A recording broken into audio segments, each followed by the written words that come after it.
நம்ம ஏதோ ஒரு கூட்டணியில போட்டியிடுவோம் என்றால் அந்த கட்சியுடைய அத்தனை வாக்குகளுக்கு இங்க வர வேண்டும் என்றால் நம்ம மொத்த மாவட்டத்திலும் அந்தந்த கட்சிக்கு நம்ம வாக்கு இலவசமாக போய்விடக்கூடாது.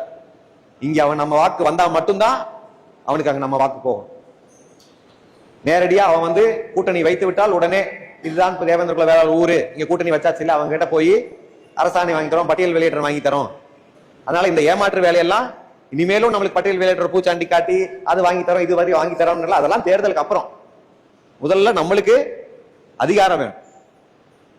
ஏன்னா நம்ம கேட்டுக்கிட்டே இருக்கிறதுக்கும் அவங்க கொடுத்துக்கிட்டே இருக்கிறதுக்கும் ஏதோ 1970கள் அப்படி இருந்தா பரவாயில்ல. 2026லும் இளைஞர்கள் இத்தனை இளைஞர்கள் இருக்கும் போது அவர்கள் பெரிய ஏக்கத்தோடும் கனவுகளோடும் இருக்கும் போது இந்த மக்களை அதே நிலைமையில் வைத்திருப்பது பெரும் குற்றம். அதை நீங்க செய்யாதீங்க. புதிய தமிழகம் பார்த்துக்கொள்ளும். இந்த மக்கள் இந்த இளைஞர்களுக்கு அடுத்த தலைமுறைக்கு புத்துணர்ச்சி ஏற்ற வேண்டி அவர்களை ஊக்கப்படுத்த வேண்டிய வேலையை புதிய தமிழகம் பார்த்துக்கொள்ளும். நீங்க அவங்கள தாழ்வு மனப்பான்மைக்கு தள்ளாதீங்க. இங்க எல்லாமே போராட்டம் தான். கட்சி என்பது வெறும் போராட்டத்துக்கு மட்டும் கிடையாது.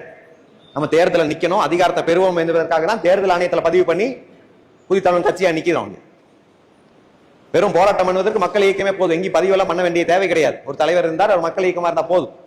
ஆனால் தேர்தல் ஆணையத்தில் பதிவு பண்ணுவது தேர்தல் நிற்பதற்கு. தேர்தல் நிற்பது எல்லாரும் எப்படி அதிகாரத்துக்காக ஓட்டு போடுறானோ அதே போலதான் நம்ம மக்களும் அதிகாரத்துக்கு தான் இனிமேல் ஓட்டு போட வேண்டும்.